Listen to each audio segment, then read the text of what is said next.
Major funding for A Taste of Louisiana with John Folse and Company is made possible in part by Zatarain's authentic New Orleans-style dinner mixes.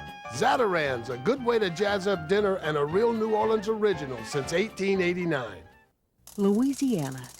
She's the exception and never the rule. She's a mystery that asks not to be solved, but simply to be experienced. Louisiana, where you can come as you are and leave different. Additional funding is provided by the Friends of Louisiana Public Broadcasting and the Foundation for Excellence in Louisiana Public Broadcasting.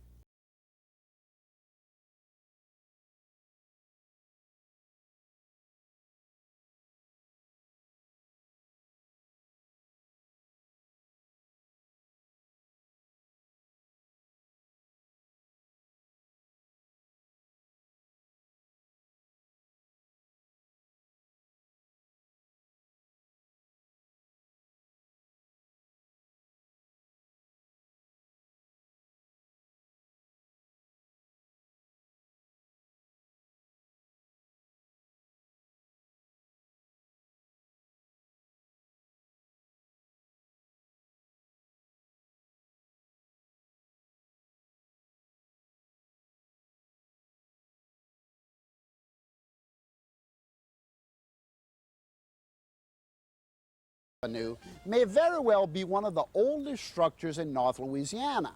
The exact age of the home is impossible to determine, but records show that Thomas Land and his wife Mary Eliza purchased the property together in the mid-1800s. The Land family were prominent planters, lawyers, and real estate developers whose lineage could be traced back to the Revolutionary War. Thomas would eventually serve as a justice on the Louisiana Supreme Court while he and his wife reared 15 children in the home. The first time Janie Linscomb laid eyes on the house, she was smitten. The year was 1983, and she was so eager to purchase it that she signed the contract on the hood of a car. She cared less that the roof leaked, the plaster was crumbling, and that the vacant house would need about $250,000 to make it livable again. She knew well that this home with so much history and so much beauty needed to live again, and that she had been chosen to give it new life. That very year, her beautiful B&B opened for guests here in North Louisiana. I'm Chef John Folse. Welcome to Shreveport and to gorgeous Fairfield Place. Janie Linscomb is truly a pioneer and a visionary. She has the unique ability to look past a raw canvas and see the masterpiece within. Fairfield Place is a gracious bed and breakfast located in the historic district of Shreveport. The home exemplifies her creative nature, and wow, y'all, what an eye this girl has to find a steal in any antique shop. Here, Eastlake Furnishings complement the piano room in the Boulevard House. The sunroom looks out over a meticulously landscaped patio that Janie designed and cares for herself. The second floor has been renovated into light, spacious bedrooms. Just take a look at this. The Victorian woodwork here in the bath area gives it the feeling of being separated from the main room.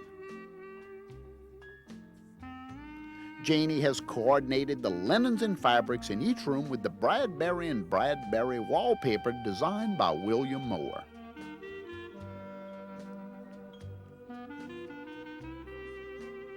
And y'all, check out this little Victorian armoire. Where does Janie find these things anyway? It's just beautiful.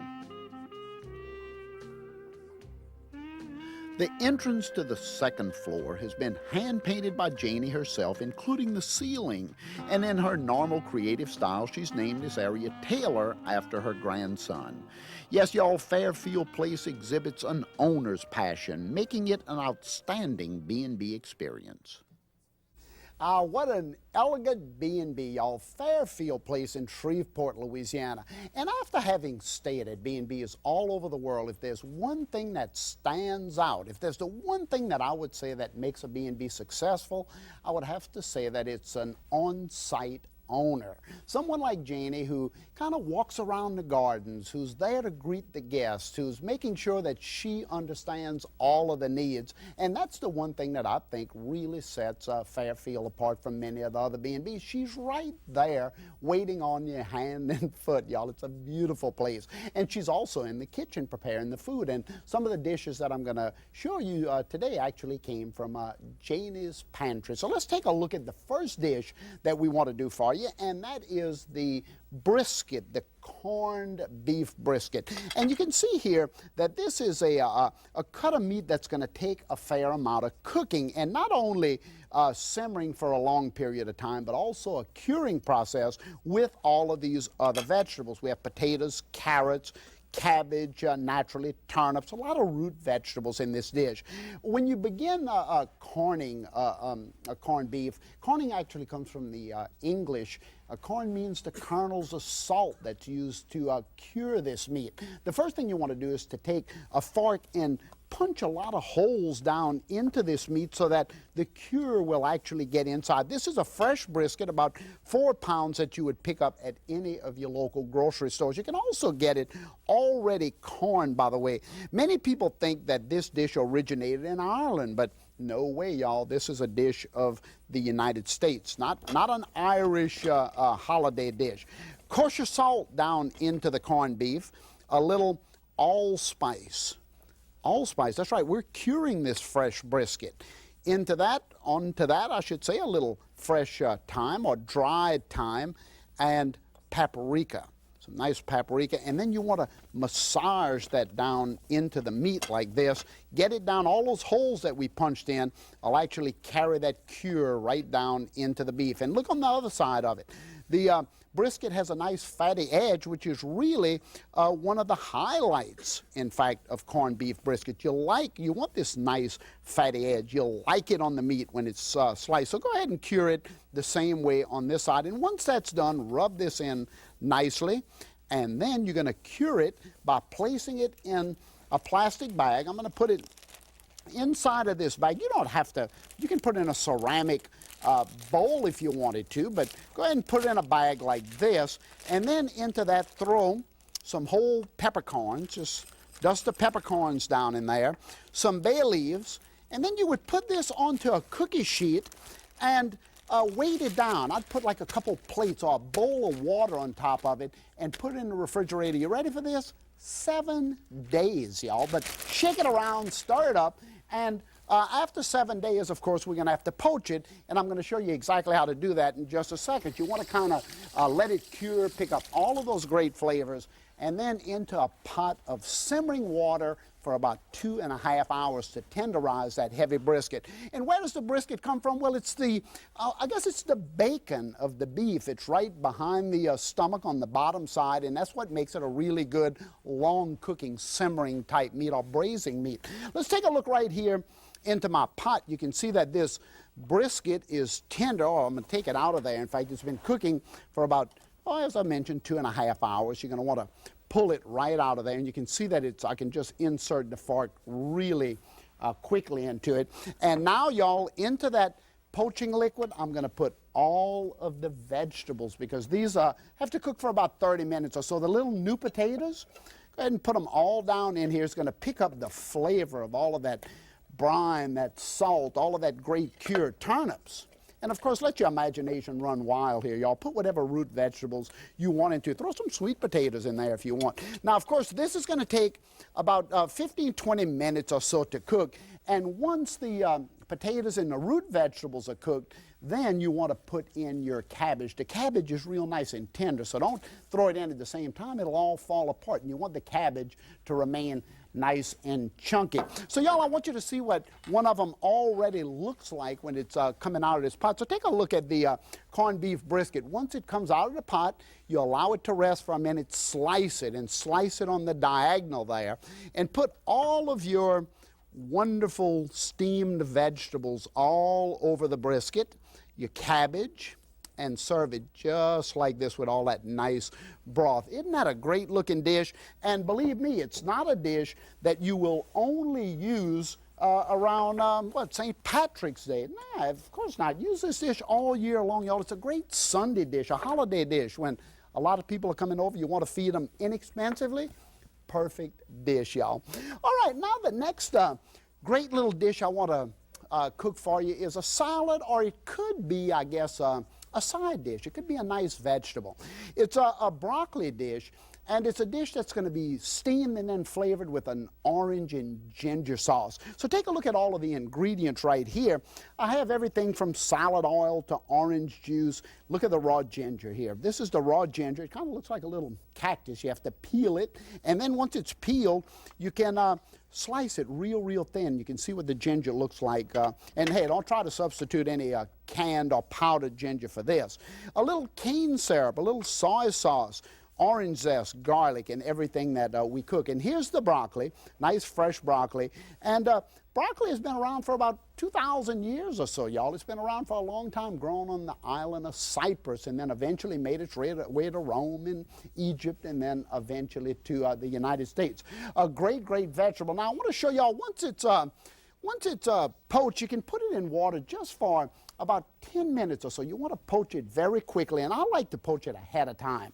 I would take it and poach it, let it sit in the refrigerator overnight. After it's cooked, you can throw it in some cold water to stop the cooking process. But right when you get ready to serve it, throw it back into that nice hot chicken stock and let it steam for just a second, because this is a warm salad. Let me show you how to make the salad dressing here. Into a blender, I'm going to put all of these nice liquids, y'all. A little bit orange juice, naturally, some of the soy sauce, and hey, be careful with soy sauce. It's really salty, so you want to be careful about that. Cane syrup. This is Louisiana cane syrup, nice and sweet, definitely nice and sweet. And then some salad oil. You can use just any kind of corn oil or canola oil if you want to. Just throw it down in there. And then ginger. This is just a nice little spicy ginger orange dressing that, of course, will then go over the hot, steaming hot broccoli. Imagine how nice a warm salad that's going to be, y'all. And then orange zest. Now, you're going to pulse this for just a second. Put the top on that blender and pulse it around. Look at that. Just blend it real nicely. All right. And you want to make this salad dressing just a couple of minutes ahead of time, too, because you want all of these flavors to marry together well in that dressing. You never want to put what I would call a green dressing, something made instantly and served over. Let all those flavors come together nicely. So let's check our broccoli out over here. And again, you don't want to overcook it because it's already cooked. You just want the steam to warm it up in here. And once this is, let me see, I have a little broccoli bowl here I need to put this nice steamed broccoli. Drain it well, y'all. Get that hot water out of there. Get all that water out. And now you have a nice warm broccoli. See that steam coming out of there? Well, imagine what that salad dressing is going to do when you put it right. In fact, I'll put it right here on the board. And let's pulse that one more time. Get all of those good flavors in, y'all. And then, look at this. Ginger, soy sauce, orange juice, cane syrup, oriental flavors. Well, yeah, a lot of oriental flavors in here, but at the same time, flavors that are very American today, and definitely an interesting new treatment for broccoli. And then to garnish it, I would put some orange zest right on top of it, and even a little purple cabbage. Now, y'all, another great dish that I discovered over at Fairfield Place was a poached pear, a pear named in honor of St. Valentine and served at Fairfield on Valentine's Day. So Janie was good enough to take me into the kitchen, and hey, she had everything all done. I just had to walk in there and create the dish with her. Of course, I've since stole it. It's at the restaurant every Saturday night. Let's go to the kitchen, and she'll show us how to make it. Okay, Janie, do you have the bottom off of that pear yet? The pear is ready. All right, good. And I have another one right there. Boy, those are really beautiful, huh? Now, you know, I got the recipe for your poached pear, and I was stunned to see that you put herbs and spice in it. You know, my recipe calls for sugar and wine, but I've never seen one with herbs and spices. Where did the recipe come from? I compared a recipe I had with a friend of mine who's a chef here in Shreveport at Monsieur Patou's. And so he improved on my recipe a little bit and gave me this one. Well, good. So that was a great way to trade recipes It together. was, it was. Really a unique combinations of flavor. Now, I use either a Bordeaux or a port wine when I poach pears. What are you using? I use a Beaujolais. Oh, a little bit lighter wine, or Pinot Noir is really great for it too, but I really like port or Bordeaux, really nice. Okay, good. So what do you have here now? And we can start showing them how to do it. We have a half a bottle of Beaujolais. Okay, good. And what should I add to it? We need a cup and a half of sugar. All right, you can whip that up, stir it up real good, and I'll whip that in. Boy, I tell you, it really calls for a lot of sweetness, huh? It does, it does. We have some peppercorns. Peppercorns, yeah. About, what's that, about a teaspoon or so? Teaspoon, there I guess you you go. could add almost as much as you would like. Exactly. Okay. The cinnamon stick. One little cinnamon stick goes into it. And all you're trying to do is to dissolve the sugar to kind of create a syrup. That's right, that's right. I can see how nice that looks, okay? And then herbs. Well, I tell you, this is a real shocker here now. A sprig of thyme. A sprig of thyme. What about, I'll throw another one in there. I That's love fine. thyme. Okay. And rosemary? Rosemary, sometimes rosemary is really strong, so I use about maybe a half a sprig of Okay, that. good. Boy, you are so right, because that adds such a flavor to anything that it goes into.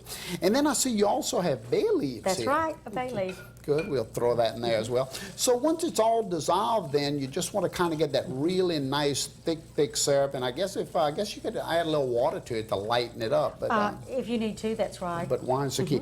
Okay, now this little ingredient here, I think most chefs or good cooks would immediately recognize this as a vanilla bean, but a lot of people have never seen a dried vanilla bean. And the way you get your flavor out of it, you actually kind of run a knife right through the center of it like that and open it up. And then I guess if you push that bowl a little closer to me here, I can scrape that really nice vanilla right out of the center of it. And I hope I'm getting it all out of there. And then the bean goes right into the mixture as well. Can you smell that? So good. Oh my God, it's just absolutely beautiful. Now, once all of that's in, what do you do with it? We cover our pears, put this on the fire, bring it up to a boil, and then once it starts boiling, we lower the temperature. Yeah, because you don't want to boil all of the liquid or overboil the pears. That's right, that's right.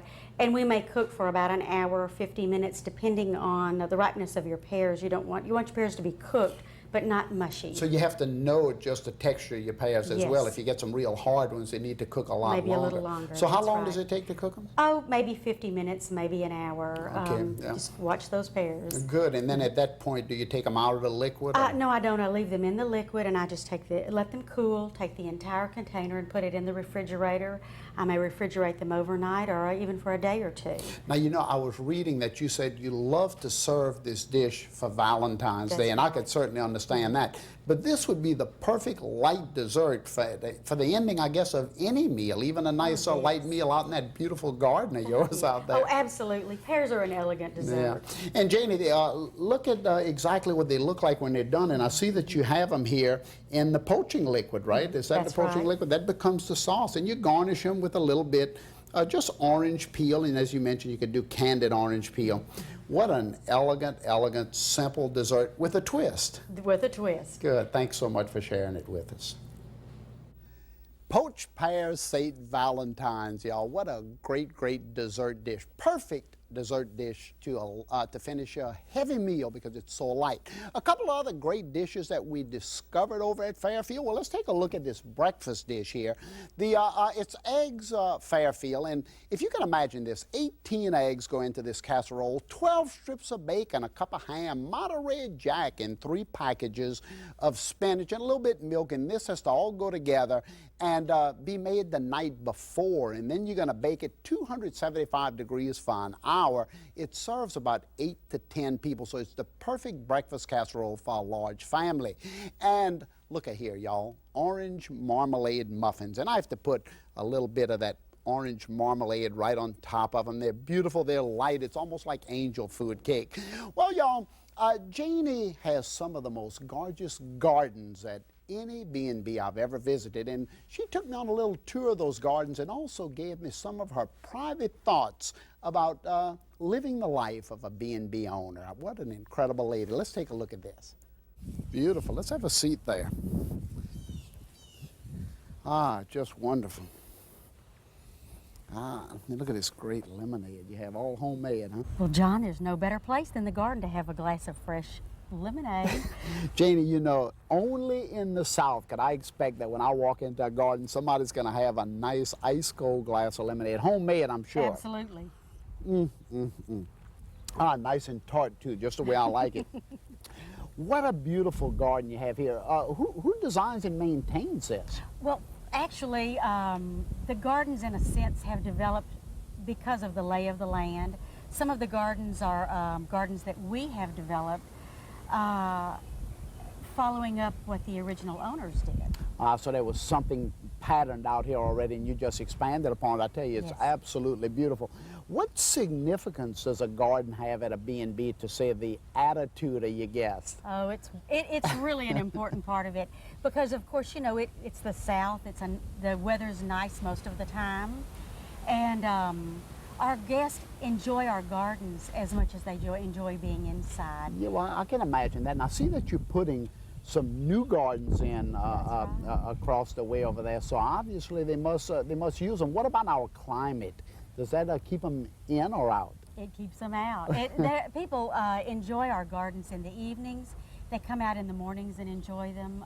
When we have guests, our checkout time's 11, but we tell them if they'd like to stay in the gardens longer, they can. And oftentimes in the gardens out here, I'll see fireflies. Is that right? At night, just kind of. I can imagine that would bring them out too. Well, I noticed that your B&B, the Fairfield Place, is actually two buildings, two different homes across the street from each other. Was that originally family property? The original property was owned by Judge Land, and in the 1870s they had the original property, and around the turn of the century they did begin to sell the land off, and that's how the second house was developed. So you actually bought them with the intention of opening a B&B? That's right. I bought the first building in the early 80s, and then I bought the most recent building in 1995. Now, you know, you were a dental hygienist for 20 years, and at some point you said, you know, I think I want to get into the B&B business. How did that happen? Actually, I traveled because I was on the State Board of Dentistry, and that was a high-pressure experience. I enjoyed it, but to soften some of that pressure, I began to stay in quaint hotels and little inns, and it really evolved from that. So the experience drove you too. What about the level of commitment? I mean, it must take a lot for someone coming out of an industry into the innkeeping business. You have to say one day, hey, this is a life and I have to really commit to it. What's the level of commitment? It's a tremendous commitment. We have to be willing to prepare our property for public use. And we also have to really be understanding of that our time has to be committed to this too. After all, most people want to get away on weekends and holidays, and so that may be the time we work the most. Do you think the way you were brought up as an individual, I mean, if you lived a soft life in the early days, are you good for the B&B business? Well, yeah, I think you have to be realistic. As it turns out, I was raised most of my life on a dairy farm. So, you know, that's a 24-hour-a-day, 7-day That got you ready. That got me ready, that's right. You know, it's been said that people get away by going to a B&B. Do innkeepers need to get away from their B&Bs? Oh, well, absolutely, absolutely. Sometimes we work 90 or 100 days without a day off.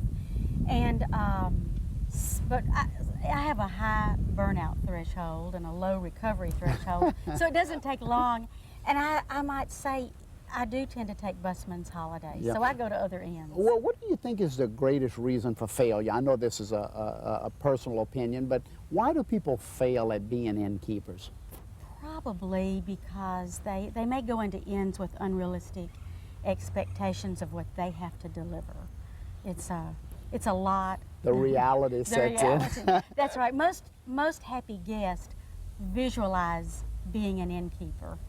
See, and then they get into it and say, whoa, now I'm looking at it from the other side. That's right, well, you've done a fantastic job at Fairfield Place. I have to tell you that I think you were probably the second B&B I ever stayed in. As you know, I've been back often. You do a fabulous job, and keep up the good work with the gardens. I love them. Thank you so much. Y'all, the passion of an owner. And as I said at the beginning of my little cooking segment today, you can really tell the difference when an owner lives on the property and is there every day to greet the guests. And imagine those beautiful gardens. Don't think you're going to spend a lot of time inside, even though you could. Those gardens will definitely call you up to Fairfield Place in Shreveport, Louisiana. So y'all, thank you so much for stopping by as we continue to visit the bed and breakfasts of the Bayou State and search out all of those other great Taste of Louisiana. Make sure your highway takes you up across the Atchafalaya Basin to Shreveport, Louisiana, and to Janie Linscomb's gorgeous bed and breakfast. It's fantastic. To learn more about A Taste of Louisiana with Chef John Folse and Company, visit PBS online at the internet address on your screen. Hot beignets and warm boudoirs by Chef John Folse is available for $29.95. This companion book to the series features over 150 recipes. To order, call 1-800-973-7246 or write to the address on your screen. Major funding for A Taste of Louisiana with John Folse and Company is made possible in part by Zatarain's authentic New Orleans-style dinner mixes. Zatarain's, a good way to jazz up dinner and a real New Orleans original since 1889. Louisiana. She's the exception and never the rule. She's a mystery that asks not to be solved, but simply to be experienced. Louisiana, where you can come as you are and leave different. Additional funding is provided by the Friends of Louisiana Public Broadcasting and the Foundation for Excellence in Louisiana Public Broadcasting.